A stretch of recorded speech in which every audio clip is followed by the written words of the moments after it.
அனைவருக்கும் வணக்கம்.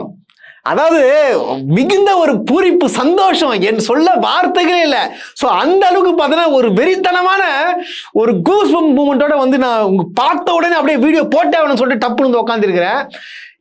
என்னால் வந்து ஐயோ தம்பி இன்னொரு வாட்டி அந்த வீடியோ கொஞ்சம் போடுப்பா. சினிமால பஞ்ச் டைலாக் பேசுறதெல்லாம் சட்டமன்றத்தில் பேசுறாங்க. உருட்டல் மிரட்டலுக்கெல்லாம் திராவிட முன்னேற்ற கழக உறுப்பினர்கள் பயப்படுவதற்கான எங்களுக்கு தேவை கிடையாது. நேரலை சட்டமன்ற வரலாற்றிலே முதன்முறையாக நேரலை செஞ்சது திராவிட மாடல் அரசு, எங்களுடைய தலைவர் அவர்கள் தான். கேள்வி கேட்டா பதில் சொல்லலாம். இப்ப பாட்டெல்லாம் இல்ல சூப்பர் சிங்கர் நிகழ்ச்சிக்கு வந்திருக்கமா அப்படின்னு சந்தேகப்படுற அளவுக்கு வேற மாதிரி பாத்தீங்களா? அதாவது தெரிஞ்சுக்கோங்க, அதாவது சொல்ல வார்த்தைகள் இல்லைங்க. அதாவது தூங்கி இருந்த திமுக காரங்கள் எல்லாம் வந்து இன்னைக்கு பார்த்தா எதிர்கட்சி தலைவரான உதயநிதி ஸ்டாலின் அவர்கள் தட்டி எழுப்பியிருக்காரு. ஒரே ஒரு விஷயத்த ப்ரூவ் பண்ணியிருக்காப்புல. என்னன்னா விஜய் அவர்கள் வந்து சினிமால தான் பெரிய ஆளு, ஆனா சட்டசபை பொறுத்த வரைக்கும் நான் தான்டா அப்படின்னு சொல்லிட்டு இன்னைக்கு ஒரே ஆளா நின்று ப்ரூவ் பண்ணியிருக்காருங்க. இப்ப இதையும் பாருங்க, கட் பண்ணி வந்து அது உதயநிதி பதில் சொல்ல தெரியாம பயந்துட்டார் அப்படின்னு சொல்லிட்டு நிறைய சோசியல் மீடியால இப்ப போட ஆரம்பிப்பானுங்க. உண்மைதான். இப்ப பார்த்தீங்கன்னா லைவ்ல போயிருக்கனால பொதுமக்கள் அனைத்துமே பார்த்திருப்பாங்க. உதயநிதி கேட்ட கேள்விக்கு விஜய் என்ன பண்ணியிருந்தாரு? சிரிச்சிருந்தாரு. ஏன்னா புரூட்டல் அட்டாக்குங்க. ஏங்க இவர் பாட்டுன்னு வராரு. போன 2 நாள் முன்னாடி என்ன பேசினாரு? எல்லாரும் ஆதாரம் கேட்குறீங்களா? இந்த மாதிரி 3 ஃபைல் வந்திருக்கு, அதெல்லாம் ஓப்பன் பண்ணன்னு வச்சுங்க அவ்வளோதான் சொல்லிட்டு ஒரு மிரட்டல் தெரிவிச்சார்ல, அதான் ஓப்பனாக கேட்குறாப்புல. ரோஸ்ட் பிரேஸ் சப்ஸ்கிரைபர்களுக்கு வணக்கம். கடுமையான நெருக்கடியில தான் உங்களுக்கு தொடர்ந்து வந்து வீடியோ போட்டுட்டு இருக்கோன்று உங்களுக்கும் நல்லாவே தெரியும். நம்முடைய சேனல் வளர்ச்சிக்கு உங்களுடைய பங்களிப்பு கொடுக்கணும்னு நினைச்சீங்கன்னா இந்த QR கோடு மூலமாக உங்களுடைய பங்களிப்பை நீங்க கொடுக்கலாம். நன்றி. நானும் சேலஞ்ச் பண்றேன், ஓப்பன் சேலஞ்சு. சீக்கிரமா வந்து அந்த ஃபைலை ஓப்பன் பண்ணி யாரு தவறு செய்தால் நடவடிக்கை எடுங்க. சும்மா வந்து இங்க பஞ்ச் டைலாக்லாம் பேசினிருக்க கூடாது அப்படின்னு சொல்லிட்டு ஒரு போட்டாப்புல. உடனடியாக அங்கிருந்து விஜய் வந்து பேசவே இல்லை, முதலமைச்சர் பேசவே இல்லைன்னு சொல்லிட்டு டக்குன்னு ஆதவர்ஜனை ஏஞ்சி இந்த மாதிரி வந்து யாரா இருந்தாலும் நடவடிக்கை எடுக்கப்படும் தான் சொல்லிட்டு எங்க தலைவர் சொன்னாரு. நீங்க ஏன் தேவலாம் பேசுறேன்? எங்க ஆட்சியில மாதிரி உங்க ஆட்சியில வந்து திராணி இருந்தா தைரியம் இருந்தா தெரியல. தைரியம்ன்ற வார்த்தையை தவிர ஆதவர்ஜனாக்கு பேச தெரியாது. ஏன்னா அமைச்சர்ன்றது மறந்துடுறாரு போல. ஆனவனா தைரியம் இருந்தா நீங்க வந்து லைவ் டெலிகாஸ்ட் பண்றது தானே சொன்னாப்புல. உடனடியாக அங்கேருந்து எந்திரிச்சு திருப்பி உதயநிதி ஸ்டாலின் ஏஞ்சி என்ன பதில் சொல்றாரு? லைவ் டெலிகாஸ்ட்ல முதல் முறையா பண்ணது நாங்க தான். கேள்வி பதில் வந்து பண்ணிருக்கிறோம்.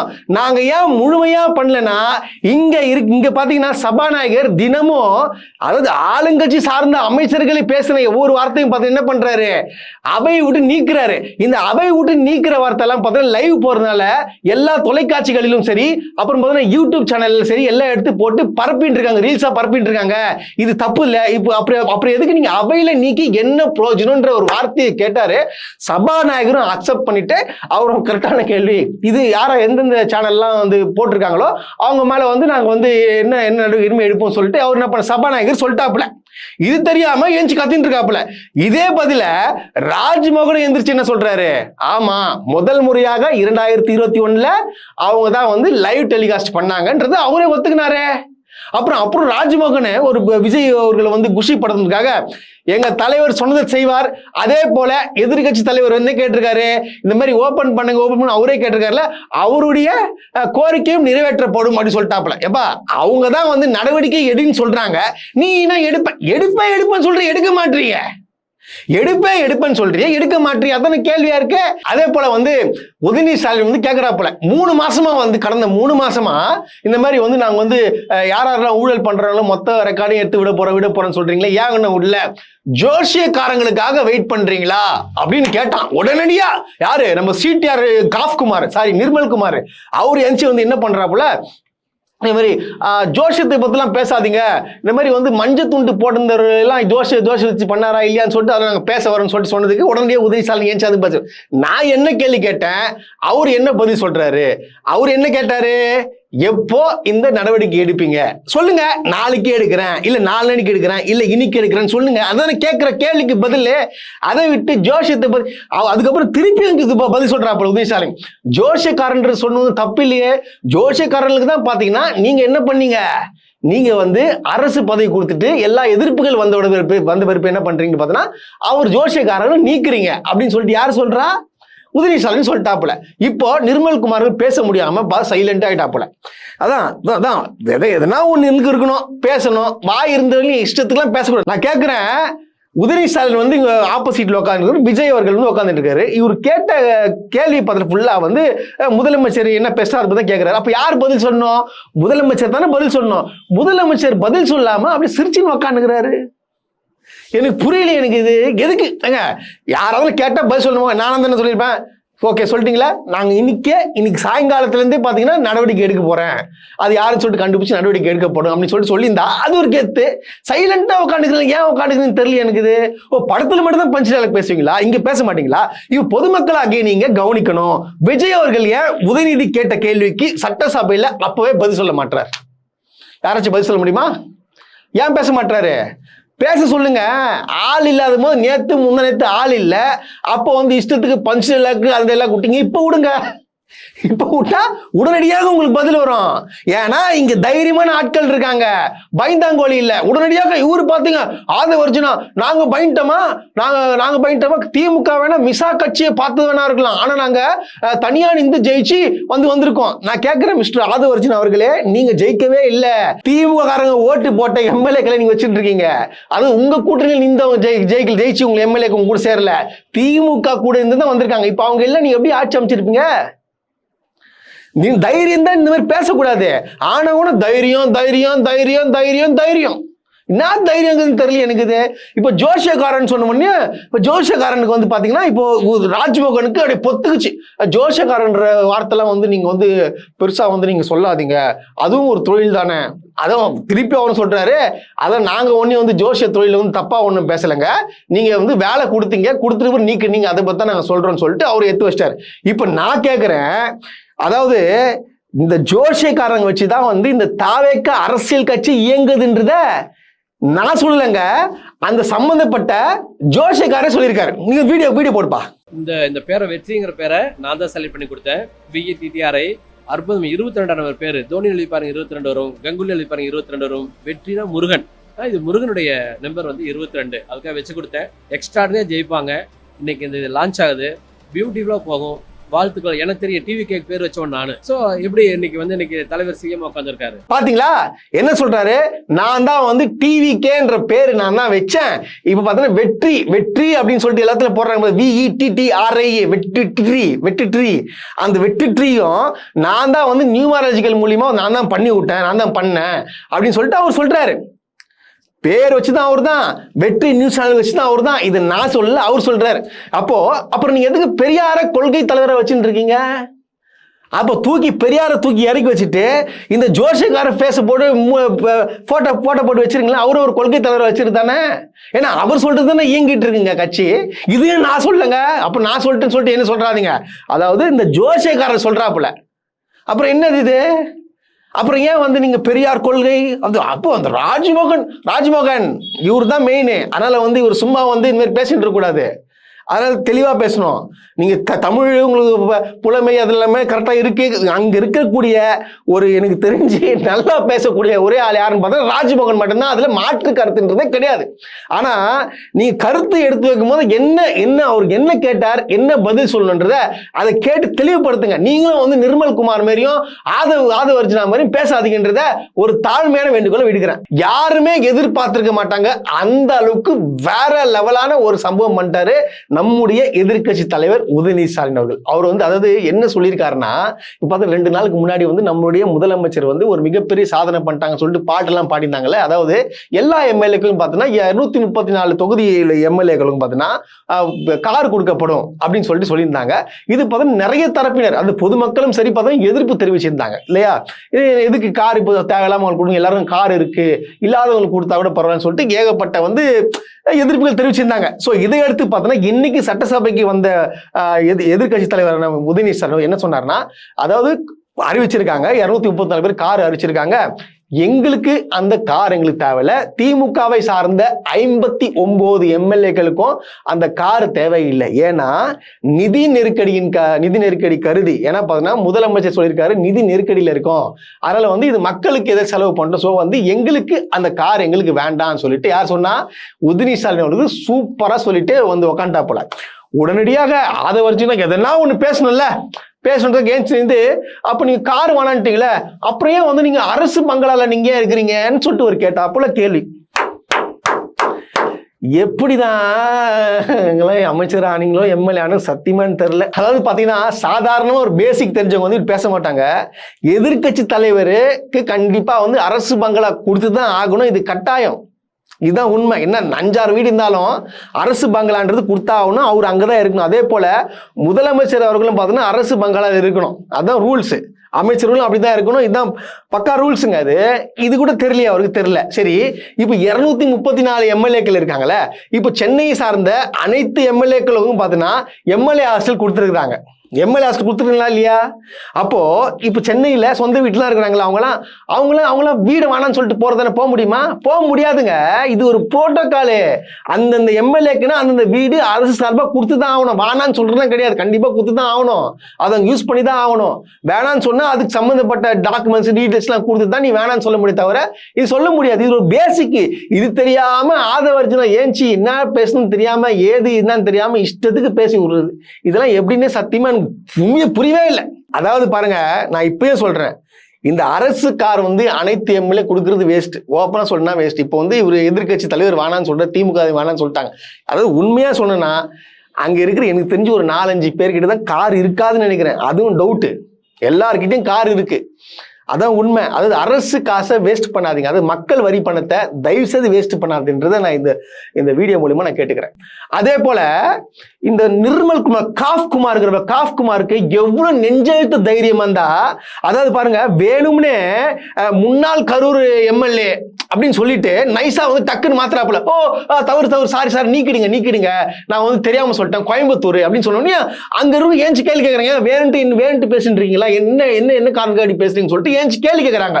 உடனடியாக உதயநிதி ஸ்டாலின் ஏஞ்ச உடனே ஊர்ல என்ன நீங்க சும்மா ஏஞ்சிக்கிறீங்க, பாத்ரூம்ல போய் உட்காந்துலாம் ஞாபகம் இருக்கா 3 மணி நேரம் அப்படின்னு சொல்லிட்டு ஆணவ திமிரு, ஆணவ பேச்சுங்க. இந்த வீடியோ பாருங்க. மாண்புமிகு பாத்ரூம்ல நீக்கிட்டீங்களா? மாண்புமிகு பாத்ரூம்ல 3 மணி நேரம் உட்கார்ந்து இந்த எதிர்கட்சி தலைவர் நான் சொன்ன இப்போ தமிழ்நாட்டில் யார் பாத்ரூம்ல எவ்வளவு நேரம் உட்கார்ந்துருக்காங்க அப்படின்னு கண்காணிக்கிறதுக்கு ஒரு தனி அமைச்சர் வச்சிருக்கீங்களா என்பதை நான் கேட்க விரும்புறேன். ஆணவ பேச்சு பேசுறாப்புல, அதுக்கு உடனடியாக ஃபயரான பதில் எவனும் பேச முடியாது. என்ன பண்ணாப்புல, அமைச்சருங்கெல்லாம் வந்து இது ஒரு இலக்கா ஒன்று இருக்கா, யாரு எத்தனை மணி நேரம் பாத்ரூம்ல உட்காரான்னு சொல்லிட்டு கணக்கு எடுத்துட்டு இருக்காங்களான்னு சொல்லிட்டு கேட்டாரு பாருங்க. மூஞ்சி எல்லாரும் ஆஃப். எதுக்கு இந்த அசிங்கம்? இதெல்லாம் பாத்தீங்கன்னா ஆதவர்ஜுனா தான் வந்து சொல்ற 3 மணி நேரம். நானும் கேட்கிறேன், யார் எவ்வளவு மணி நேரம் பாத்ரூம்ல உட்கார கணக்கு எடுத்துட்டு இருக்கீங்களா அமைச்சரவையில?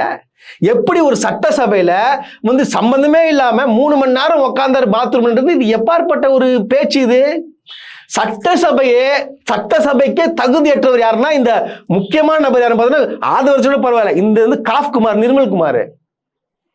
உண்மையா அவங்க இந்த நிர்மல் குமார் ஒரு பேச்சில் ஒரு டேட்டா பேச தெரியாது, எடுத்து பேச தெரியாது, ஒன்றும் தெரியாது. ஆனா அவதூறு பரப்புறது. பின் அவதூறு பரப்புனா அங்க ரொம்ப சும்மா உட்காந்துட்டு இருப்பாங்களா? ஏஞ்சி கத்தான் செய்வாங்க.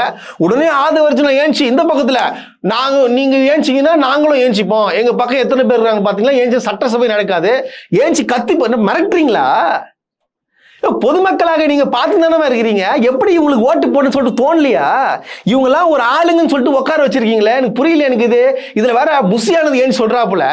என்ன சொல்றாருன்னா, இந்த மாதிரி வந்து இப்ப சட்டசபையில லைவ் பார்த்துட்டு இருக்க நாடகத்தெல்லாம் பாக்குறத விட்டு லைவ்ல என்ன நடக்குதுன்னு சொல்லிட்டு பாக்குறாங்க, உற்று நோக்கி கொண்டிருக்காங்கன்னு சொல்றாங்க. நான் ஒரே ஒரு கேள்வி மட்டும் தான் நான் கேட்கிறேன். அதாவது விஜய் என்ற ஒரு முகம் அங்க இல்லைன்னா யாருன்னா வந்து நீங்க யாருன்னா பார்ப்பாங்களா? நீங்க சொல்லுங்க. இப்ப எல்லாம் இளைஞர்கள்லாம் பார்த்தாங்க எல்லாரும் என்ன பாக்குறாங்க, சினிமால அவர் வரல, அதுக்காக இப்ப நாங்க வந்து சட்டசபையில எங்க அழகான முதலமைச்சரை பாக்குறோம் பாக்குறாங்க தவிர மத்த இவ எதுக்காக அரசியல விட்டு நோக்குறாங்களா, இது என்ன ஆச்சு ஏதாச்சுன்னு கிடையாது. அவர் என்ன பண்ற ஸ்டைலு, எப்படி கை அசைக்கிறாரு. ஆனா விஜய் அவர்கள் வந்து விஜய் பாத்தீங்கன்னா அந்த ஓட்டு போட்ட இளைஞர்கள் பெண்கள்லாம் இருக்காங்க பாத்தீங்கன்னா அவங்க டிசப்பாயின்ட் பண்றாப்புல. இவர் ஏஞ்சி நின்று பதிலுக்கு பதில் பேசி கை ஆக்ஷன் என்ன ஒன்று பண்ணாருன்னா வந்து அங்க ரசிப்பாங்க. அதை பண்ணாம கம்முன்னு உட்கார இருக்கீங்களா, அது ஏன் அது? இது நான் புஷியானந்த் சார் சொல்றேன். புஷியானந்த் சார் நீங்க சொல்றது கரெக்ட். இப்ப எல்லாம் சட்டசபை எல்லாம் பாக்குறாங்க கரெக்ட். ஆனா வந்து உங்க முதலமைச்சரை பர்ஃபார்மன்ஸ் பண்ண சொல்லுங்கன்றேன். சும்மா உட்கார்ந்தா எப்படி இது வேலைக்கு ஆகும்? ஏற்றுக்கொள்ளக்கூடிய மாதிரி இருக்காதா? அதாவது நான் என்ன சொல்றேன்னா, இந்த சட்டசபையில வந்து பாத்தீங்கன்னா தேவையில்லாத பேச்சுகள், பாட்டுகள் எல்லாம் போயிட்டு இருக்கு. இதுதான் தெளிவா சொல்லிட்டாப்புல உதயநிதி ஸ்டாலின். இந்த மாதிரி வந்து இது வந்து சட்டசபைன்னு பார்த்தா கேள்வி கேட்டா பதில் சொல்ல மாட்டாங்க, ஆனா வந்து சூப்பர் சிங்கர் மாதிரி பாட்டு நிகழ்ச்சிகள் நடந்துட்டு இருக்குன்னு சொல்லிட்டாப்புல. அவ்வளவுதான், நடந்துட்டு இருக்கு. ஆனா ஒண்ணுப்பா, கொளத்தூர் மக்களுக்கு ஒரு மிகப்பெரிய நன்றி. நல்ல வேலை நம்மளுடைய முன்னாள் முதலமைச்சர் மு.க. ஸ்டாலின் அவர்கள் ஜெயிக்க வச்சிருந்தீங்கன்னா இங்க போய் இவங்கெல்லாம் ஒரு ஆளுங்கன்னு சொல்லிட்டு போயிட்டு அங்க உட்காந்து பேசினா எவ்வளவு பேர் அசிங்கமா இருக்கும். அதுக்கு உங்களுக்கு கோடான கோடி நன்றி. நேற்றைக்கு பாத்தீங்கன்னா அதாவது ஒரு விவாத மேடை வந்து நடந்திருக்கு. அதாவது பார்த்தீங்கன்னா தாவேகா அரசின் 100 நாட்கள் சாதனை பற்றி வந்து ஒரு விவாத மேடை நடந்திருக்கு. நடுவில் பார்த்தீங்கன்னா ரங்கராஜ் பாண்டியா வந்து ஒரு ஜட்ஜா வந்து கலந்துக்கிறாரு. இந்த பக்கம் பார்த்தீங்கன்னா யார் இருக்கான்னு பார்த்தீங்கன்னா கோவை சத்யன் அதிமுக, அப்புறம் பார்த்தீங்கன்னா இடும்பாவனம் கார்த்திக் நாம் தமிழர், ராஜீவ் காந்தி திமுக ஒரு சைடு இருக்காங்க. இந்த பக்கம் பார்த்தீங்கன்னா 3 பேருமே தாவேகா தான். அதாவது வைகை செல்வன் தாவேகா, நாஞ்சில் சம்பத் தாவேகா, செல்வகுமார் தாவேகா, நடுவில் ரங்கராஜ் பாண்டே. உங்களுக்கு புரிதுங்களா? அதாவது ஒரு விவாத மேடைனா எல்லா கட்சியிலையும் ஒருத்தரை கூப்பிடணும், கரெக்டா? ஆனா பாருங்க, தாவேகா சப்போர்ட் பண்ணி பேசுறது மட்டும் 3 பேர் போட்டுக்கிறாங்க. இந்த பக்கம் 3 வெவ்வேறு கட்சியில. ஏன் அப்படி? எதுக்கு இந்த பிஹைண்ட் ரூட்ஸ் இந்த மாதிரி வேலையை பார்க்கறாங்கன்னு சொல்லிட்டு எனக்கு தெரியவே இல்லை. இதுல எல்லாரும் பேசும்போது பாத்தீங்கன்னா அங்க அமளிகள் நடக்கும். அதாவது ஒரு அரசை பத்தி தப்பா பேசினாலோ, இல்ல விஜய் பத்தி தப்பா பேசினாலோ, இல்ல ஒரு விமர்சனம் தப்பா பேசுறதுல விமர்சனம் வச்சாலும் பார்த்தோன்னா அங்க கட்சிக்காரங்க வந்து ஏஞ்சி கத்துதான் செய்வாங்க. இதே போல பார்த்தோன்னா இடும்பாவனம் கார்த்தி பேசுறாப்புல, அங்கேயும் பார்த்தா தொடர்ந்து வந்து கத்திட்டே இருக்காங்க. சரி, அவரும் விடாப்புடியா பார்த்தா 2 நிமிஷம் பேசிட்டாப்புல.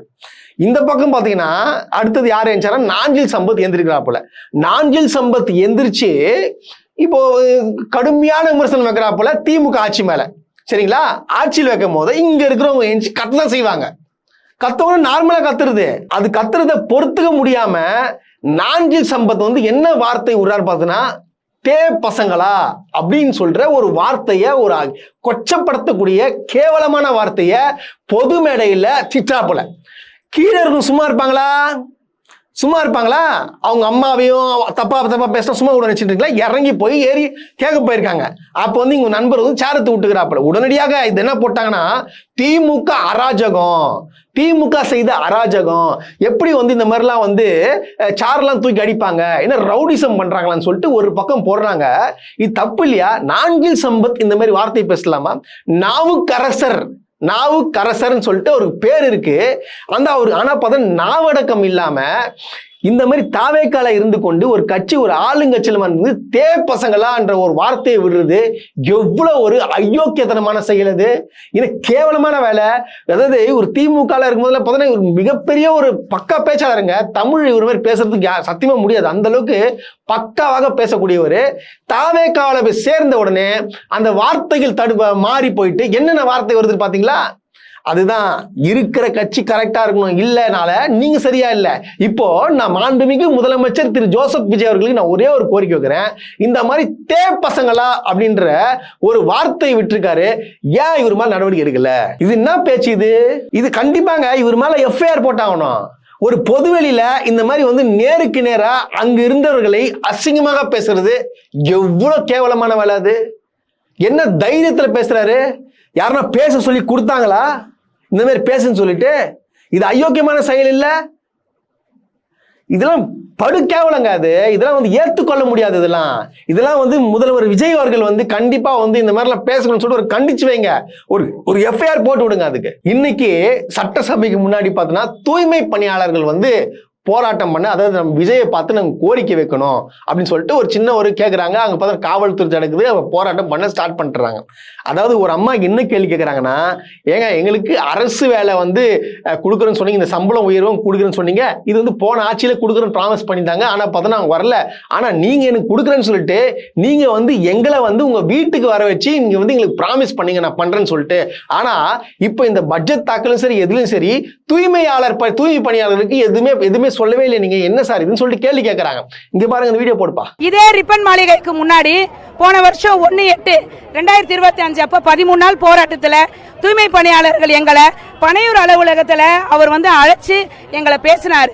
அப்ப எங்களுக்கு வந்து முழு ஆதரவு தெரிவிச்சாரு. அப்ப அவர் இன்றைய முதல்வர் அவர்கள் இன்னைக்கு தமிழ்நாட்டுடைய முதலமைச்சரா வருவாரா அப்படின்னு சொல்லிட்டு அவர் எண்ணி பார்க்கலையா?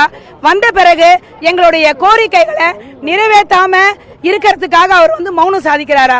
எங்களுக்காக அவர் வந்து வாய் திறந்து பேசணும். பாத்தீங்களா இந்த வீடியோ பாத்தீங்களா? அந்த அம்மா கேள்வி கேட்கறாங்களா இல்லையா? அதாவது ஆட்சிக்கு வரத்துக்கு முன்னாடி என்னென்ன பேச்சு, அதாவது ஆதவ அர்ஜுனா, ராஜ்மோகன் எல்லாம் போயிட்டு அவங்க வீட்டுக்கு அந்த போராட்டம் பண்றவங்க எல்லாம் போயிட்டு எல்லாம் அரிசி பருப்பு கிருப்பு எல்லாம் கொடுத்து ஒரு நாடகம் நடிச்சிங்களே.